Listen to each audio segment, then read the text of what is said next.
Benvenuti.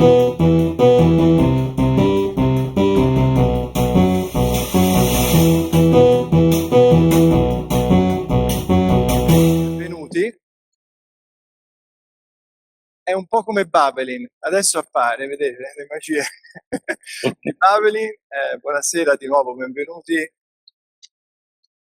Vi presento Luisa che ci aiuterà con il linguaggio dei segni.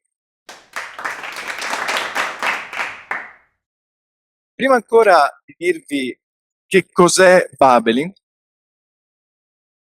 voglio dire perché stasera siamo, e spero anche che alla fine di questa serata voi diciate perché siamo qui. Siete stati qui con noi. È la sera in cui il progetto di cui vi stiamo per parlare smette di essere soltanto nostro e comincia a essere anche vostro. Stasera apriamo ufficialmente la campagna di crowdfunding, cioè di finanziamento crowd folla. È un tipo di finanziamento utilizzato per la prima volta negli anni 60 negli Stati Uniti.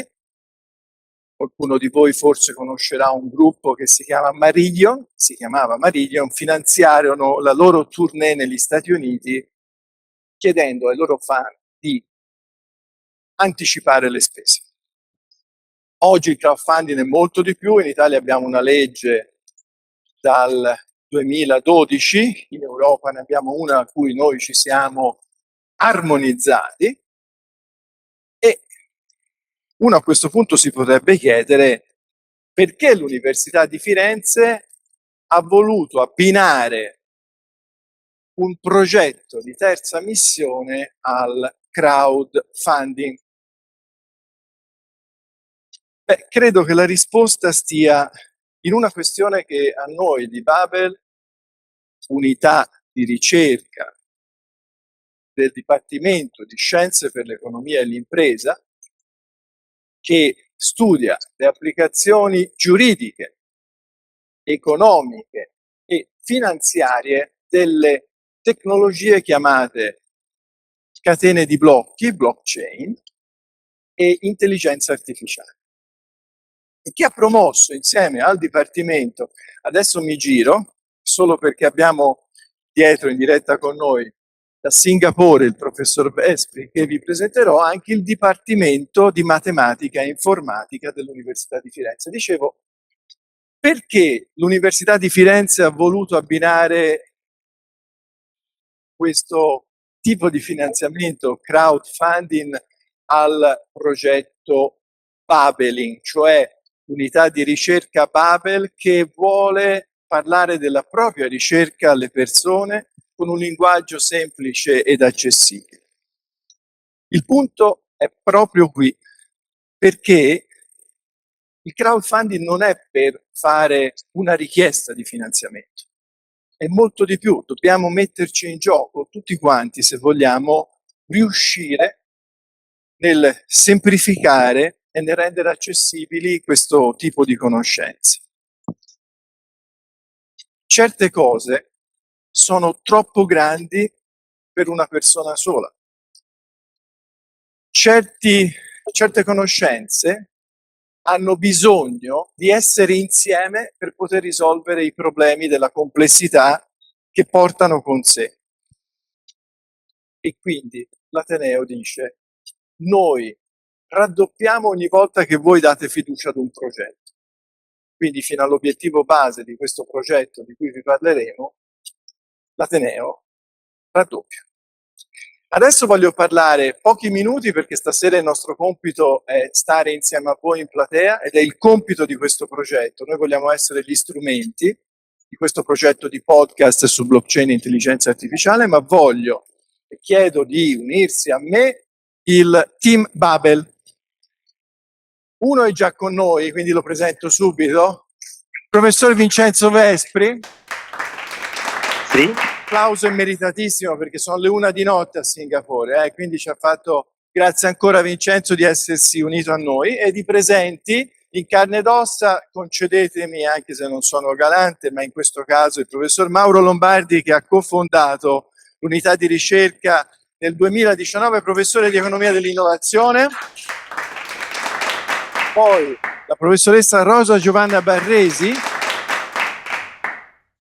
professore a contratto di Economics and Blockchain ed Economic Law of Digital Assets, e poi la dottoranda, quasi dottore di ricerca, dottoressa Chiara Ferri. A questo punto noi faremo solo una breve presentazione e poi cederemo la parola, lo dico sin da subito, a due persone che credo vi daranno, il piacere di stare qui con noi seduti per circa un'ora, che sono Alessia De Rosa e Andrea Bruni, entrambi di Zera. Abbiamo una sorpresa per voi alla fine, quindi rimanete perché avete una piccola sorpresa, spero vi faccia piacere. Allora, un gadget. Mettiti qui accanto per favore Mauro, io direi lasciamo Vincenzo poi per ultimo che ci guarda dall'alto, dobbiamo pensare che Vincenzo è lì, perché ci stanno riprendendo da lì. Allora, 30 secondi ciascuno, Vincenzo, 30 secondi anche tempo di Singapore. Mauro, perché un gruppo di ricerca dovrebbe mettersi a fare un podcast? Che cosa ti ho convinto, a parte me? Che segui... No, il fatto è che questo è un momento storico molto particolare, molto importante, per cui è importante che a più gente possibile arrivino scintille di consapevolezza, di nuove idee che sono importanti per fronteggiare l'arrivo dell'intelligenza artificiale e l'utilità di unirla a blockchain per certi tipi di attività. È fondamentale, si chiama intelligenza artificiale, ma come dice uno computer scientist australiano, intelligenza artificiale, noi ci lasciamo trasportare dal termine intelligenza e ci dimentichiamo che è artificiale e quindi attribuiamo troppo potere e invece ci mettiamo in secondo piano. Invece dobbiamo sviluppare scintille di consapevolezza e dobbiamo conservare, acquisire e conservare autonomia decisionale. Come c'è stato un recente convegno, lo dico da non credente, c'è stato un recente convegno in Vaticano sull'etica dell'intelligenza artificiale, dove è venuto fuori questo punto che per me è cruciale, credo anche per chi ha fatto poi l'enciclica, cioè per il Papa, ma a parte diciamo il tono scherzoso, dobbiamo cercare di conservare, rafforzare l'autonomia decisionale. E perché l'autonomia decisionale è fondamentale per evitare il rischio di quello scienziato israeliano che poi molto famoso qualche anno fa ha detto fra intelligenza artificiale e quella naturale c'è una competizione, verrà vinta facilmente dalla prima se la seconda arretra. Ecco, per non arretrare ma per mantenere il controllo delle nostre decisioni, la consapevolezza, è importante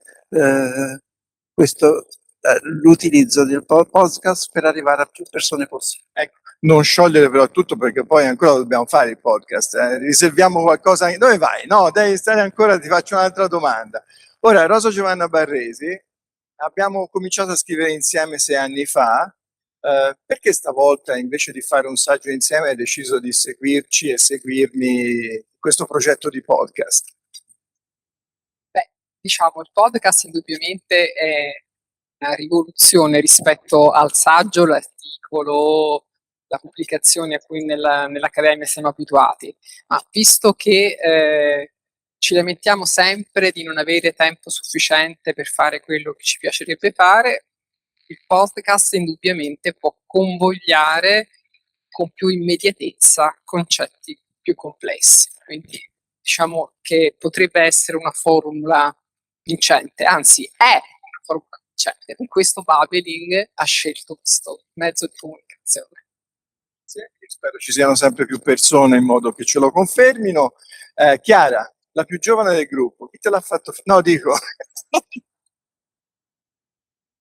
Allora, me l'ha fatto fare un po' i miei amici, perché io ho fatto il dottorato in questi temi, in blockchain E i miei amici sono ormai da anni, mi fa Chiara, ma che cosa fai esattamente? Ma che cosa studi? Ma che cos'è questa blockchain? E me lo chiedevano sempre facendo attenzione a quello che io stavo cercando di dirgli.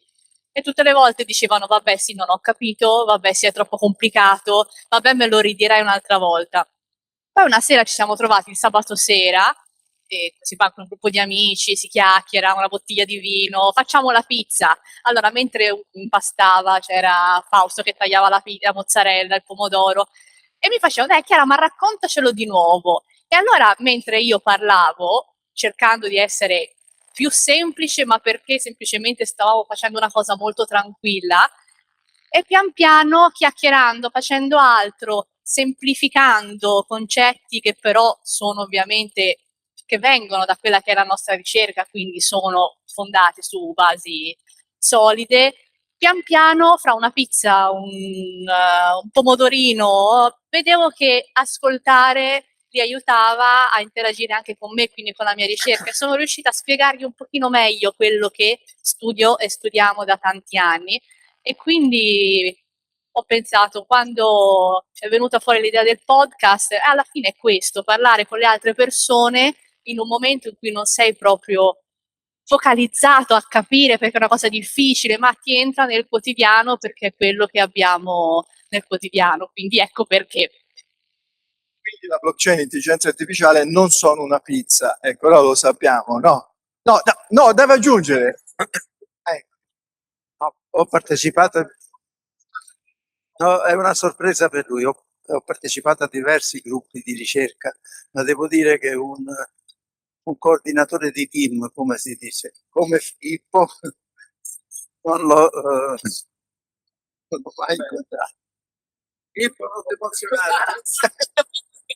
Non importa, dai, ti ringrazio molto Mauro. Posso dire la stessa cosa, ma adesso insomma si è alzato a luna di notte per noi. Che ci fa un matematico a luna di notte a Singapore a parlare di blockchain e intelligenza artificiale? Vincenzo? Ma perché la matematica è creatività, è divertimento, è sfida. Ecco, questo che non riusciamo mai a trasferire, anzi con difficoltà riusciamo a trasferire ai nostri studenti, è proprio questo spirito di avventura. È forse la più grande avventura della mente umana, la matematica. Pensare una costruzione della nostra mente che riesce non solo a descrivere l'universo, ma a anticipare l'universo.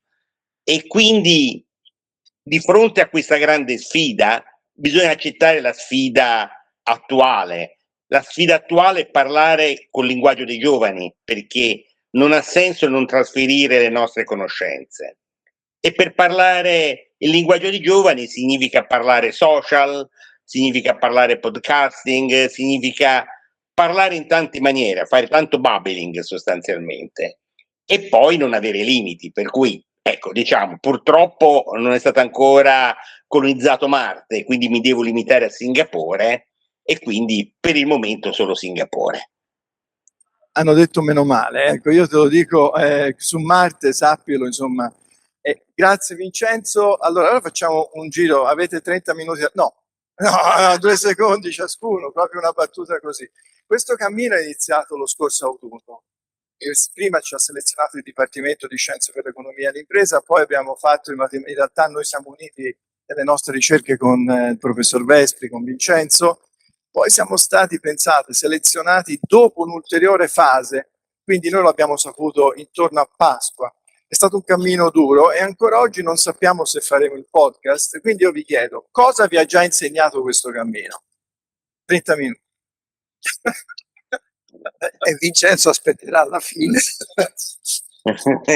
No, mi ha insegnato che è importante in questa fase, in questo momento, sviluppare dialogo con persone fuori dagli ambiti specialistici. Questo è cruciale perché queste tecnologie cambiano, stanno cambiando la vita, ma soprattutto cambiano la nostra mente.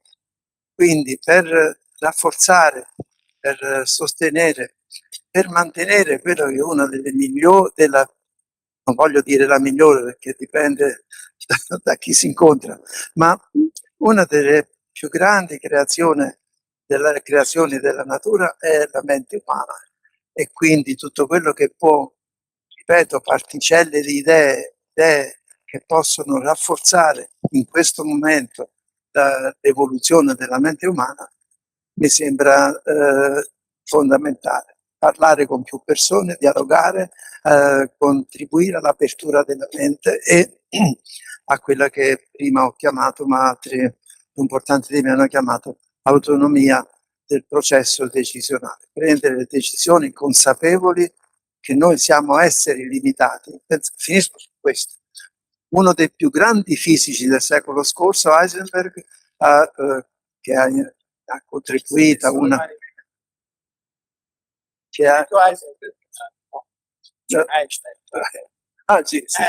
Ha discusso, lavorato con Einstein, tra l'altro, diceva il punto di partenza, e hanno scoperto un nuovo fronte della scienza, diceva bisogna partire dall'autolimitazione dell'io. Ecco, diventare consapevoli nostra limitazione, ma che la nostra mente evolve sempre, anche quando involve, diciamo così. Comunque è importante che si evolva la mentalità aperta al confronto con altre persone, con altre...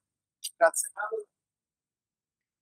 Diciamo che il cammino da ottobre mi ha confermato che il lavoro di team vince sempre. Questa è una cosa di cui sono assolutamente convinta, e quindi con il nostro team, il team di Babbling, attraverso il podcast cerchiamo di convogliare concetti complessi, non semplificandoli, semplicemente rendendoli più fruibili. Quindi diciamo che sia per voi anche un modo di aiutarci a migliorare il nostro modo di comunicare la nostra conoscenza. Grazie. E a me il percorso mi ha insegnato che anche ognuno di noi nel nostro piccolo può fare qualcosa per la comunità. L'importanza di ricreare una comunità consapevole, che ognuno di noi può fare qualcosa per creare o ricreare, ma soprattutto rafforzare la comunità che siamo il nostro paese, i nostri amici, quale sia la cerchia, è comunque una comunità e dobbiamo prendercene cura con quello che abbiamo. E adesso ci piacerebbe tu rimanessi con noi, però capiamo che è un'esigenza anche di riposo. La stessa domanda per te: cosa ti ha lasciato, cosa ti sta lasciando questo cammino? Mi sta facendo riflettere sulla comunicazione, ossia come comunicare la conoscenza ai ragazzi, ai giovani. Hanno un modo di porsi verso la realtà diverso da quello delle nostre generazioni, ma anche da generazioni molto vicine alle loro. Stanno cambiando, sono diversi, e quindi dobbiamo cercare di adattarci al loro modo di essere, di comunicare. Infatti questa comunicazione adesso è breve, 30 secondi, 40 secondi, 30 minuti per qualcun altro, ma in genere 30 secondi, è proprio perché i ragazzi sono abituati ad avere l'informazione subito immediata, quindi è qualcosa di interessante per la didattica, per il nostro scopo di professori, che è quello di interessare, appassionare i giovani. Grazie Vincenzo. A questo punto ringrazio il team Babel per Babeli. Un applauso. Non siamo qui per fare lezione. Adesso inizia la nostra serata di lancio di questa campagna e di presentazione di Babeli. La parola a chi spero, sicuramente meglio di me e di noi, vi farà stare bene.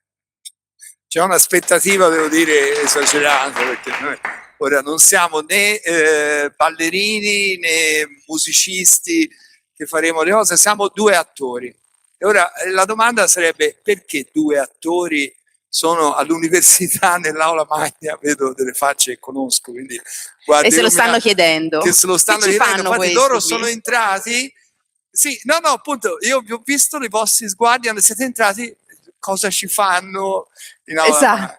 Esatto. E in realtà noi siamo stati coinvolti dal team di Babbling, diciamo, per veicolare alle persone che non ne sanno niente, diciamo come noi, di cosa stiamo parlando. Non perché le spiegheremo noi queste no, cose, perché ci sarà assolutamente. chi le spiega, Esatto. perché noi chiederemo le cose che l'uomo e la donna comune Esatto. chiedono. Quindi il nostro obiettivo di questa chiacchierata sarebbe quello che alcune parole che possono far paura, come Blockchain, sì, oppure agenzia delle entrate, no, quella... bolletta, no, quelle... no. blockchain, deepfake, intelligenza artificiale, magari alla fine di questa chiacchierata faranno un pochino meno paura.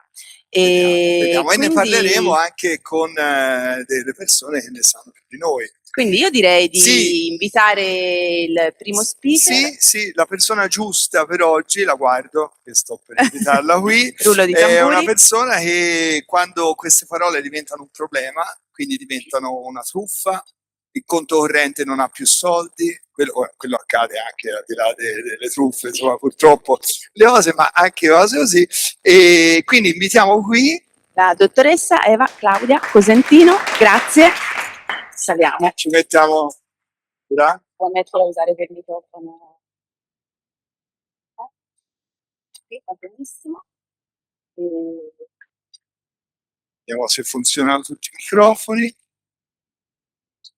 Intanto mentre loro preparano, qui abbiamo dei bellissimi opuscoli, delle card che potete prendere, e c'è anche un QR code con il quale possiamo vedere tutto. Quindi l'idea è che magari non tutti voi sarete dei donatori, forse, però potete convincere qualcuno, oppure potete dare questa cosa a qualcuno che ci manderà 1 milione di euro.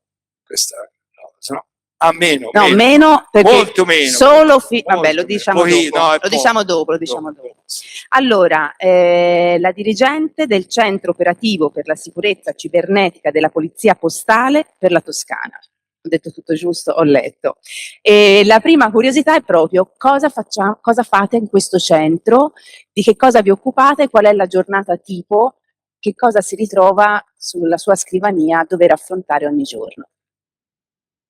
Buonasera a tutti. Intanto, allora, il Centro Operativo per la Sicurezza Cibernetica per la Toscana è un reparto speciale specializzato, questo per chi magari non ci conosce, della Polizia di Stato, con il compito di prevenire e contrastare tutti i reati informatici.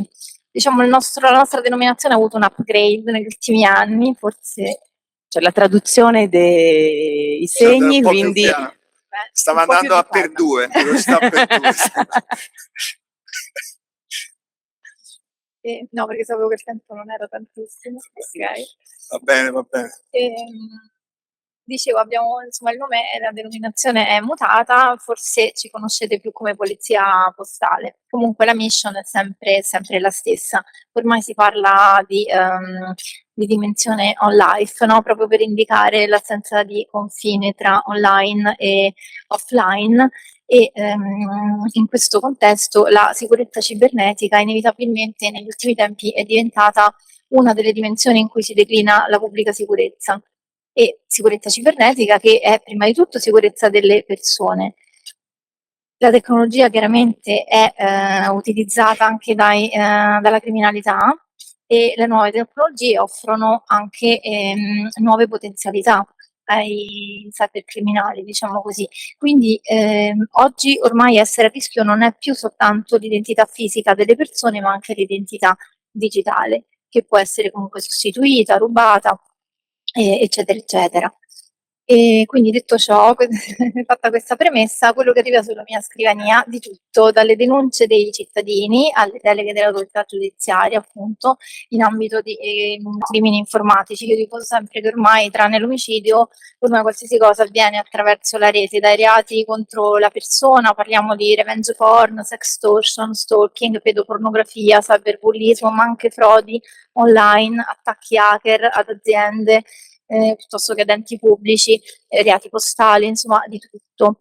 E questo per la parte, diciamo, del contrasto. Per la parte della prevenzione ci arrivano tantissime richieste di portare, per riagganciarmi a quello che diceva il professor Lombardi, scintille proprio di consapevolezza a beneficio di studenti, genitori, insegnanti, ma anche anziani, e anche dipendenti di enti pubblici o privati, proprio per renderli consapevoli di quelli che possono essere i rischi di un utilizzo improprio, imprudente, diciamo così, dei social e dei dispositivi digitali e ormai anche dell'intelligenza artificiale.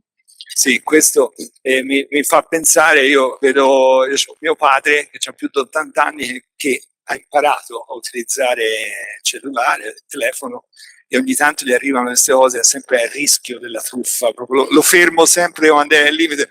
Mi è arrivata questa cosa, quindi da una parte c'è questa cosa qui, da una parte abbiamo i giovani invece ci vanno tranquillamente e che rischiano forse per troppa tranquillità a sentirsi sicuri, forse è questo. Una domanda che è più legata forse anche al nostro tema di intelligenza artificiale. Ecco, girano molti video, noi vediamo, che sempre più non sono riconoscibili a un occhio, diciamo, non di addetto ai lavori. Non si capisce più bene se un video è vero, reale, persone reali o è intelligenza artificiale. Ecco, come si fa a riconoscerlo? C'è un trucco che ci può insegnare o bisogna passare gioco forza da dei programmi che lo svelano? Oppure c'è qualcosa a occhio nudo che si può capire? Allora, Ci sono dei video anche che invitano a comprare fantomatiche criptovalute, no? Diventerai ricco in 5 minuti, compra questa cosa. molti ci credono. Sì, anch'io ci ho provato, ma non funziona. Allora, sì, lo dicevamo prima, comunque l'intelligenza artificiale, questi video a cui fa riferimento lei di deepfake, sono basati sull'intelligenza artificiale. I truffatori spesso utilizzano video o anche audio di personaggi noti, conosciuti, per rendere più credibili le proposte truffaldine che fanno agli utenti per aderire a programmi di investimenti finanziari in criptovalute spesso, prospettando facili ed enormi ingenti guadagni. Ma anche recentemente l'intelligenza artificiale viene usata anche per le truffe cosiddette del CEO fraud, cioè del Chief Executive Officer. Sono arrivate anche Com'è molte... che lei com'è la parola? Va bene? Ok. Sì. Ecco, vai. La truffa del Chief Executive Officer, ossia amministratori delegati che vengono, diciamo, dei video realizzati con l'intelligenza artificiale generativa rappresentano amministratori delegati, questo viene anche attraverso audio spesso, che danno indicazioni ai loro dirigenti aziendali di procedere in fretta a bonifici per operazioni finanziarie delicate e riservate, e molti ci cascano proprio perché sono veramente sempre quindi più all'interno di un'azienda, cioè sì, entrano nella nella comunicazione di un'azienda e ai dipendenti dell'azienda anche attraverso mail, okay. Spesso lo fanno anche attraverso email. E fermo restando che non esiste al momento o comunque ci sono dei software estremamente costosi che anche le forze di polizia possono utilizzare, quindi ci affidiamo un po' allo spirito critico, allo spirito d'osservazione, guardando attentamente le immagini e i video realizzati con l'intelligenza artificiale. Diciamo che ci sono elementi che possono far scattare un campanello d'allarme. Prima di tutto le caratteristiche, la mimica facciale piuttosto che l'espressività degli occhi, quando è troppo rigida, troppo immobile, sicuramente c'è qualcosa che non va. Anche i rumori in sottofondo, se non sono coerenti con l'ambientazione, possono farci capire che quel video potrebbe non essere reale. Ancora lo sfondo di un video, di un'immagine, spesso contorni che sono tagliati improvvisamente, piuttosto che ombre e luci un po' anomale o una caratteristica del viso un po' troppo perfette. Ecco, questo ci possono dare indicazioni su un possibile, quantomeno possibile, deepfake. E per verificare la sensazione, per verificarlo però vengono in supporto anche i browser, i comuni browser come Google Immagini, quindi facendo una ricerca attraverso Google Immagini si può verificare quantomeno l'autenticità della fonte e se comunque il video, l'immagine, la notizia sia diffusa attraverso media più affidabili, più credibili. Certo. E per noi, per chi ci ascolta, che possiamo fare? Siamo già dentro ormai a questo mondo, possiamo fare qualcosa per evitare di rimanere fregati? Qualche consiglio pratico? E consigli, sì, prima di tutto la prudenza e la diffidenza. Diffidare sempre di proposte di facili guadagni, perché quando una proposta è troppo bella per essere vera sappiamo bene che nella maggior parte dei casi non lo è. Quindi prendiamoci sempre il tempo per riflettere anche prima di aderire a una proposta, un'offerta di lavoro, a una proposta di investimento, prendiamoci il tempo anche per consultarci con chi dovrebbe saperne più di noi. Non condividiamo mai le informazioni, i nostri dati sensibili, mi riferisco alle credenziali di accesso alla home banking, a maggior ragione, ma anche ai nostri profili social.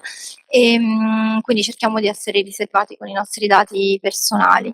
Se poi, nonostante tutte le accortezze del caso, dovessimo ritrovarci vittime di una truffa, sebbene l'istinto capisco che sia quello di bloccare l'interlocutore, cancellare tutte le prove, eccetera, per noi invece è molto importante, per noi intendo chiaramente polizia, per poter poi avviare un'indagine e individuare i responsabili, a volte anche recuperare tutto o parte delle somme truffate, è utile non solo agire tempestivamente, ma anche cristallizzare in qualche modo attraverso screenshot, comunque tutte le informazioni possibili, dati utili riguardo alla vicenda in cui siamo stati coinvolti, soprattutto l'interlocutore. Quindi mi viene da pensare che ormai siamo così dentro che il rischio non è solo per chi è credulone o un po' superficiale, ma può essere per tutti forse, perché in momento di debolezza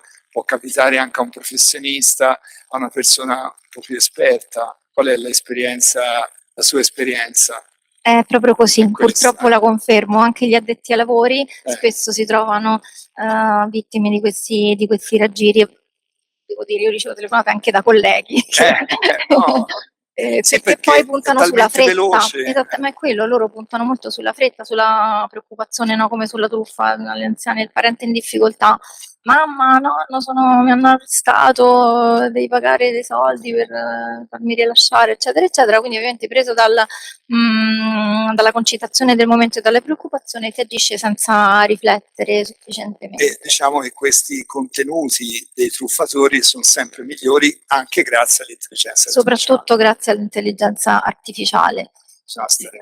Quindi dal lato nostro, dalla polizia, per difendersi, per difendere gli utenti, i cittadini, cerchiamo di fare prevenzione quanto più possibile, in modo più capillare possibile. E lato cittadini, ripeto, ecco, la prudenza e la diffidenza sono sicuramente buoni alleati. E l'intelligenza naturale. Sì. Bene. Grazie. Allora davvero. ringraziamo la dottoressa Osentino. Grazie molte. Grazie. Prendiamo proprio Bene. spunto da questa ultima osservazione, che queste problematiche riguardano proprio tutti, Sì. e quindi invitiamo un'altra persona che è Antonella Giorgi. Grazie di essere qui. Salve, ben arrivata. Voglio utilizzare questo. Sì, e questo, Grazie a voi, diciamo, buonasera. quello che abbiamo appena ascoltato è un esempio di quello che può fare la divulgazione fatta da esperti e quello che potrà fare Papeling se riusciremo a portare a termine questo progetto, insomma, cose importanti che arrivano a tutti. E Antonella è qui proprio in rappresentanza di questa cosa, nel senso, da persona ignorante su queste tematiche, quindi io di queste cose non ci capisco niente, però ha deciso di finanziare questo progetto. Assolutamente sì. Come mai? Allora, come mai? Buonasera, sono Antonella, non sono un'accademica, non sono competente di economia, di intelligenza artificiale o di blockchain, e appunto anche già questa parola non la conoscevo fino a 2 settimane fa, quando per puro caso, leggendo un post del professor Zatti su LinkedIn, noi siamo compagni di liceo e quindi insomma stima e affetto reciproca, per cui ogni tanto quindi comunichiamo su LinkedIn e ho letto appunto qualche riga su questo, sul podcast e su Babelin. E quindi gli ho proprio risposto, ma mi sembra un bel progetto. E in bocca al lupo, non ci capisco niente, non ci ho capito niente, proprio in maniera amicale, quindi sono proprio sincera. Parte male, Però Filippo, sì, parte però male. era scritto, si era comunicato in maniera entusiasmante, cioè mi ha incuriosito. Sì, lo so, però non potevo, sì, ho detto nada, proprio perché ero in treno per andare a Torino proprio in maniera così, però mi ha incuriosito e lui poi mi ha agganciato subito dicendo Antonella prova ad andare sul sito di Babelin e quindi a quel punto curiosa mi ha stimolato e sono andata sul sito e quindi ho letto la parola business, blockchain, intelligenza artificiale e lì mi è scattata. Penso anche si diceva prima ai giovani, ho 2 figli e mi chiamano boomer come tanti, no, della nostra età e quindi che conoscono molto meglio di me l'intelligenza artificiale o veramente le parole come blockchain eccetera. E quindi Filippo mi ha risposto scrivendo guarda cercheremo di spiegare, quindi di tirare fuori dall'accademia in maniera più semplice certi concetti e questo mi è piaciuto molto perché torno alle parole del professore prima, cioè cercare anche di mantenere quell'indipendenza, quell'autonomia rispetto all'intelligenza artificiale, quindi più si conosce come si può sfruttare l'intelligenza artificiale e come si può anche un po' rimanere umani, permettetemi, per me è importantissimo, quindi oramai ci circonda tutto l'ambiente, ci circonda intelligenza artificiale, eccetera, e parole come appunto blockchain che non si conoscono. Per cui spero con questo podcast di poter imparare per poi sfruttare al meglio non solo anche professionalmente sicuramente, ma anche privatamente delle conoscenze in più di tutte le innovazioni, perché appunto il linguaggio è nuovo, il linguaggio secondo me va conosciuto e abbiamo la possibilità in maniera semplice di sfruttare gli accademici per conoscerlo meglio e quindi spero veramente che mi aiuti. E poi un'altra cosa voglio aggiungere, il fatto che sia un podcast lo ritengo molto utile perché anch'io che ho poco tempo fra lavoro e famiglia di dedicarmi magari anche alla lettura, un podcast si può vedere, cioè è un linguaggio di comunicazione che si può vedere e ascoltare in qualsiasi momento, anche la sera accanto a un libro e quindi molto utile, complimenti anche per la formula che avete trovato nella comunicazione, ecco, quindi mi rivolgo agli accademici. Per cui spero di imparare per me, Però a questo punto bisogna dire che affinché questo podcast veramente venga realizzato, bisogna fare un lancio, sì. perché come anticipava prima Filippo, c'è questa campagna di crowdfunding che va promossa, quindi se vogliamo davvero questo podcast lo dobbiamo volere tutti insieme, quindi non è l'Ateneo che decide se il progetto passa o no, ma siamo noi tutti insieme. Quindi fino al 18 di luglio si può aiutare la promozione e la realizzazione di questo progetto di Babeling attraverso la piattaforma Idea Ginger. E cosa succede? Che quello che ciascuno di noi vuole donare, l'Ateneo ha deciso di raddoppiarlo. Quindi Allora, questo non spoilerare, ma non spoilerare perché c'è... poi si vedrà. Basta poco, voglio dire, quindi Come è un diceva, servizio, sì, con poco, è un con servizio poco. che l'Accademia veramente ci offre, quindi offre a tutti noi Quindi gente normale. gente normale, Sì. sì, la speranza è che dopo anche questa serata si possano invogliare le persone a dare un piccolo contributo per arrivare alla realizzazione di questo progetto. Quindi ora siamo tutti molto curiosi di capire che questo podcast ci aiuterà davvero a comprendere tanti temi difficili, quindi va realizzato. Sì, una cosa che quando ce ne ha parlato insomma, il professor Zatti mi è piaciuta subito era l'idea che se una comunità capisce che c'è un argomento, un allarme, qualcosa su cui essere più consapevoli, come diceva il professor Lombardi, si attiva affinché tutti siano più consapevoli e l'università fa una parte, la società civile ne fa un'altra, però siamo insieme e quindi è bella questa cosa e non cala dall'alto, ma è una decisione di una comunità e quindi lo ridico, diciamo, noi siamo Si uniscono le forze, l'Accademia sì, e la comunità. Sì, e noi siamo portatori di un'informazione. Magari qui tra di noi, a parte Antonella, non donerà nessuno, però magari racconteremo qualcosa a qualcun altro e invece decide di donare qualcosa, non lo so, vediamo che succede, piantiamo dei semi. Ringraziamo Grazie a Antonella voi. per aver Grazie a lanciato Babelin. questa Speriamo che con il azione. podcast. questa Grazie. azione. Grazie. Io mi assenterei. Ah, Quindi, così? Me lo dici così? Vedete? Se era un'intelligenza artificiale, non nel andava via, senso, invece poi no. capirete perché, ma hai altri ospiti da invitare? O altri ospiti, io vorrei invitare altre persone che ci racconteranno un po' la loro esperienza e ci racconteranno perché è importante nelle nostre vite l'intelligenza artificiale. Allora chiamo Arianna Ciracò, benissimo. Applausi, dai, applausi, facciamo. Stefano Farabollini, li dico tutti così li vedo così. Stefano Sardelli e Francesco Lombardi. Ecco, venite a sedervi, ho preparato le sedie per tutti. Prego, è arrivato, salve. Allora, vi passate magari questo microfono, cominciamo da Arianna. Bene, allora, io direi che queste le vostre sono testimonianze che ci raccontano come l'intelligenza artificiale entra anche nel vostro lavoro. Arianna è avvocata, bene, e quindi come entra, diciamo, l'intelligenza artificiale nel lavoro di un'avvocata? Allora, io sono un avvocato che si occupa di nuove tecnologie e di diritto informatico, quindi mi occupo quotidianamente di questioni come quelle descritte dalla dottoressa Cosentino e mi occupo anche di supportare le aziende nell'implementazione di soluzioni di intelligenza artificiale o nel loro sviluppo, e poi faccio anch'io diverse attività di divulgazione nelle scuole, scrivo per delle riviste, proprio consapevole e assolutamente convinta che la competenza e la conoscenza del digitale, delle nuove tecnologie, come dico spesso, per me è un prerequisito di cittadinanza, perché prima che essere, diciamo, rilevante lato business, è appunto rilevante con riferimento proprio ai diritti individuali di ciascuno di noi. E un podcast può essere una novità in questo? Sì, il podcast è il format giusto per divulgare e diffondere questo tipo di cultura.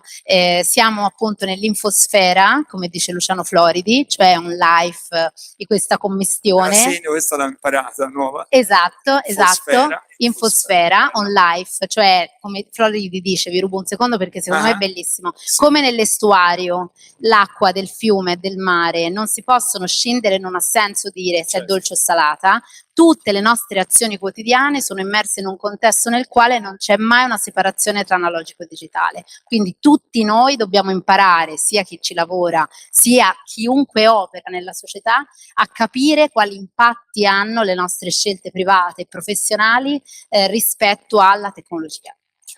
Grazie. Passiamo a Stefano Farabollini, che invece è un broker, e mi immagino cosa possa essere l'intelligenza artificiale nel suo lavoro, ma magari ce lo racconti. Sì, io sono un broker assicurativo e l'intelligenza artificiale è un grandissimo vantaggio perché consente di velocizzare tutta una serie di processi, non solo assicurativi ma anche bancari, che se pensiamo anche a qualche anno fa per fare un bonifico, no? Andare in banca. Oggi invece siamo noi gli impiegati bancari quando facciamo, quindi è la banca che ci dovrebbe pagare. In ambito assicurativo, ahimè, ci sono anche molte truffe in ambito assicurativo, perché chi vuole truffare realizza siti assicurativi uguali a quelli originali, quindi te vai lì, c'è qualcuno organizzato anche con un numero verde fasullo che ti chiamano, sì, abbiamo ricevuto il suo preventivo, faccia il bonifico, ti mandano il certificato magari dell'RC auto, tutto fatto. Incredibile.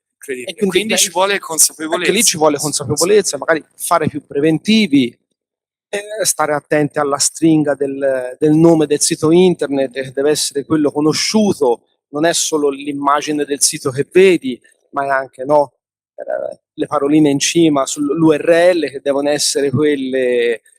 Lì si annidano, purtroppo, per la velocità della vita.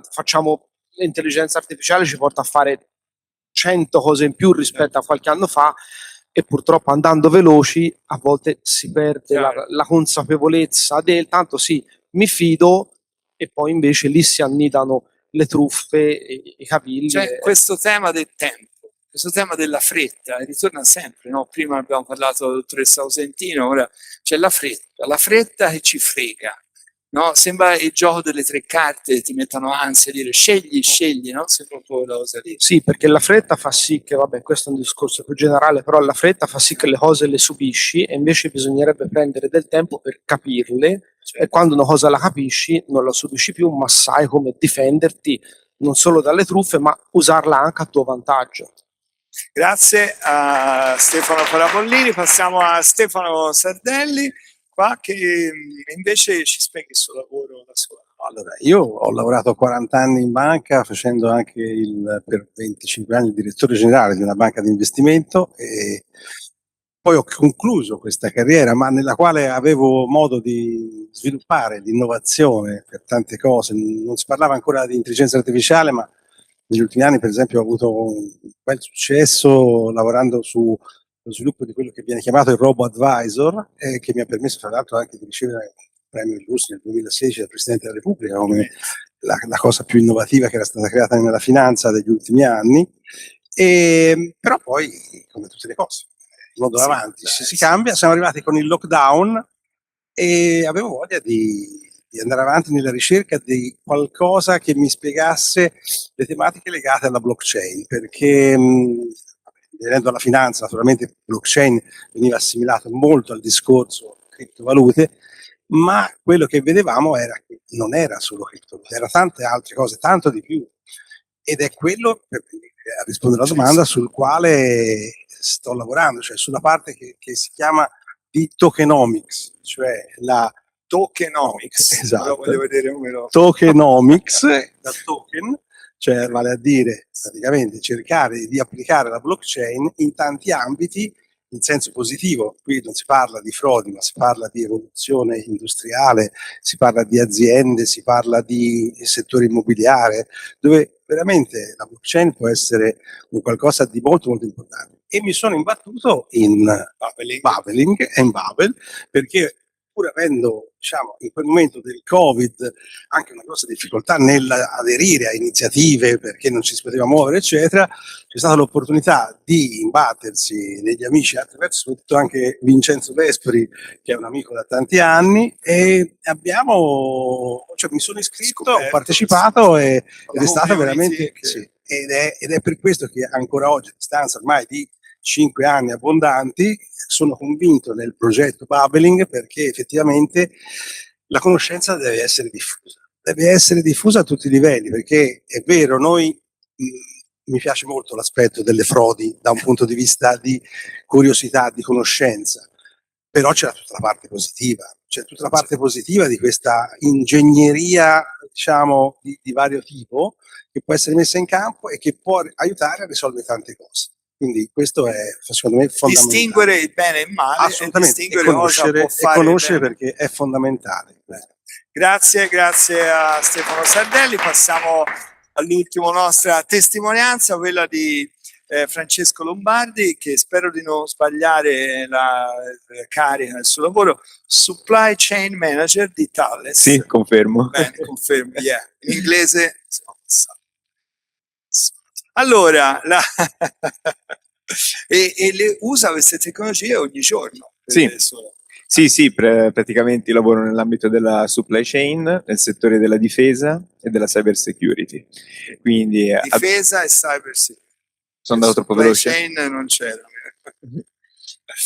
E quindi sì, posso dire che queste tecnologie vengono utilizzate. In particolare, in base alla mia esperienza personale, le abbiamo utilizzate in ambito logistico, ed è sempre di più importante saper cavalcare queste tecnologie, saperle utilizzare e conoscerle. Ora, questo è sicuramente strategico, ma ancora più importante è coltivare il fattore umano. Che senso? Avere le persone che hanno voglia di cimentarsi in queste nuove tecnologie, che hanno desiderio di imparare, perché questi sono comunque strumenti molto potenti al servizio delle persone, quindi devono essere visti come un strumento per le persone, per chi lavora. Certo. quindi continuare a studiare anche per trovare tutte le applicazioni possibili, ma Assolutamente. anche, come si diceva prima ai professori, anche trovare la modalità di dividere quello che è l'essere umano dall'intelligenza artificiale e non arretrare, ma andare insieme. Assolutamente, assolutamente. Molto spesso una cosa che ci hanno invitato anche a utilizzare le risorse umane è stato non soltanto, dato che noi facciamo un lavoro molto d'ufficio, quindi siamo fissi sul monitor, sui computer, e molto spesso andare anche in una sala riunioni, prendere anche un foglio di carta e una lapis o una penna per iniziare un nuovo lavoro e approcciarsi, buttare giù uno schizzo, ecco. Certo, usare... che serve molto per la creatività, ecco. Queste cose l'intelligenza artificiale di certo non ce l'ha. Vedo Einstein dietro, io c'è una citazione di Einstein che io dico spesso ai miei allievi quando si bloccano nella scrittura creativa, che lui diceva: la mia penna sa molte cose in più di quelle so io. Assolutamente. Lasciavo andare la mano. La leggenda vuole che quella formula l'abbia scritta così, magari una leggenda. Bene, ringrazio i nostri ospiti per queste testimonianze, grazie, siamo nei tempi, Filippo, appelo, perché siamo arrivati quasi in fondo. Fammi vedere se non mi sbaglio, mi sono scordato qualcosa, sì. Allora, diciamo, siamo in questo finale in cui forse si capisce meglio anche perché io e Alessia siamo qui. Alessia ora è uscita insieme ad un signore che è un operatore videomaker, perché io e Alessia siamo un po', diciamo, i testimonial video di questa campagna di sostegno a Babbling, e noi ora vi facciamo vedere un primo video reel, vero Filippo? Non mi sto sbagliando, vero? Però lo stiamo cercando, di questa campagna video che sarà diffusa sui social e che inviterà le persone a sostenere Babbling. All'interno di questi video che abbiamo preparato ci sarà l'intelligenza artificiale. Ora, in questo primo video devo dire ci siamo limitati, perché è un reel come se ne può vedere già adesso, ma poi con il sostegno dell'università e anche dei videomaker che ci ha seguito, e anche l'ho visto prima, non mi ricordo ora il cognome di Silviu, lo vogliamo dire, non lo so, bene, così Silviu è ovunque, è come il professore da Singapore. Diciamo, io mi sono potuto vedere trasformare in pochi minuti in Dante Alighieri che cammina per la Firenze medievale, sono diventato una specie di Thor che va nel multiverso attraverso il Tesseract, per chi segue questi film. Siamo diventati due cowboy in un film di Sergio Leone e è stato abbastanza impressionante vederlo, ma questo è il primo reel che vedrete da quando? Da oggi, da domani sui social. Molte volte diciamo caso, io questo lo dico spesso, fatemelo dire qui, niente accade per caso.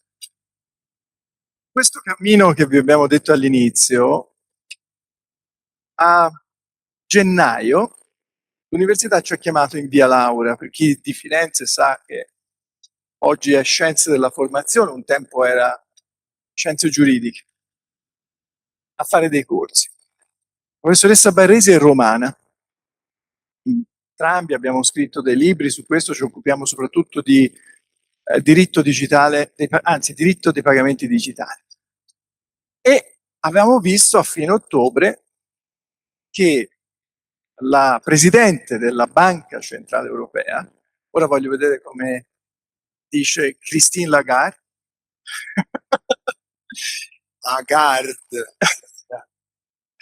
era al mercato di Sant'Ambrogio prima del comitato esecutivo della Banca Centrale Europea che si teneva alla Banca d'Italia di Firenze per decidere delle sorti della moneta digitale, che a questo punto vi posso dire tra pochi giorni, per il nostro giorno prima del nostro patrono, avremo l'accordo politico, quindi nel 2027 avremo un regolamento europeo in materia di euro digitale, di contante fisico, e probabilmente lo avremo nei nostri wallet nel 2029.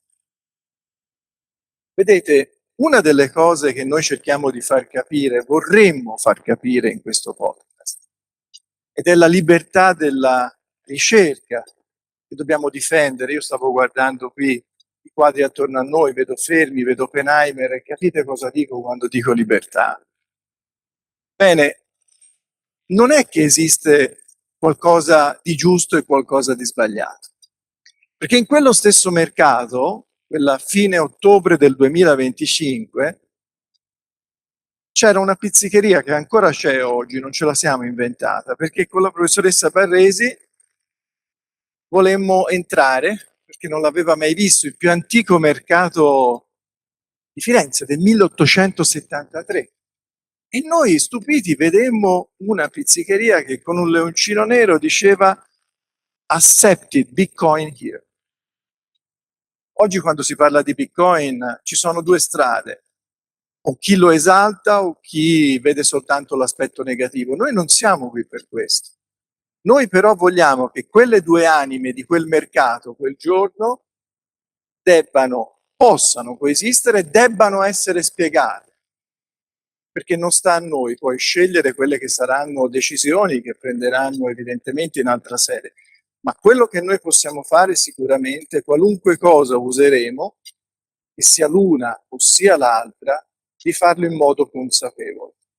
Allora, questa prima storia, che poi trovate anche nel video teaser su ideaginger.it, che vi consiglio di guardare solo se siete veramente di buon umore, perché c'è il rischio vi metta di cattivo umore se lo vedete, perché non siamo dei professionisti, Era un a differenza di Andrea ed Alessia. Ecco, abbiamo ripreso questa storia e speriamo di farvi sorridere riflettendo su quello che è stato un po' il concetto di tutta questa serata, e spero lo sia per molto tempo ancora, se ci vorrete dare fiducia, se volete aiutarci in questo progetto che ci porterà, se riusciamo a finanziarlo, al 2027. Allora, vediamo. Allora, questo è il primo reel. Un modo concreto per aiutare Babbling sarà ricondividerlo nei social, nelle stories, nei vari reels, in tutti i canali, se vi piace. Ora guardiamo. Ti conosco! Tu sei quello che sa tutto dei Bitcoin!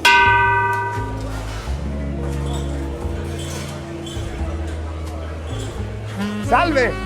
Vorrei pagare con i Bitcoin. Apro l'app, eh? Il wallet? Il wallet mi sa che non lo digerisco. Semmai duetti di prosciutto. Lo sa come funzionano i Bitcoin? Certo, è tipo una banca online. No. No. Ottobre 2025, Christine Lagarde era proprio qui accanto, stava decidendo il futuro dell'euro e lei non sa usare un wallet, ma dai! Ma sì che lo so usare, è tipo una carta di credito online, o alla fine sono sempre soldi. No, il Bitcoin è una valuta digitale decentralizzata, registrata su una rete informatica pubblica chiamata blockchain, senza intermediari, capito? Certo. Non hai capito? Capirai! Come? Grazie a Babbling, una serie di podcast ideati dall'Università di Firenze. Aiutaci a realizzarli. Sostieni Babbling su ideaginger.it. Hai tempo fino al 18 luglio e fino all'obiettivo l'università raddoppia quello che doni. Io, mi sostengo io, pago con i Bitcoin. Ho capito.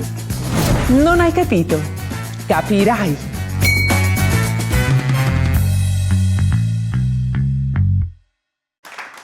Poi dopo ci siamo lasciati andare. Sono tornata, bene, perché era con Stefano è il videomaker. Facciamo un applauso anche a Stefano Murana che ha fatto il reel. Va bene, Stefano, è così. Allora, noi abbiamo, terminato per oggi il nostro compito, continueremo a registrare. Se il progetto andrà bene, magari daremo una mano anche con i podcast, no? Vediamo. Grazie a tutti, soprattutto ricordatevi, Babbling siete voi, e lo dico sinceramente. Se volete essere Babbling e unirvi alla community, ne saremo molto felici. Grazie ancora.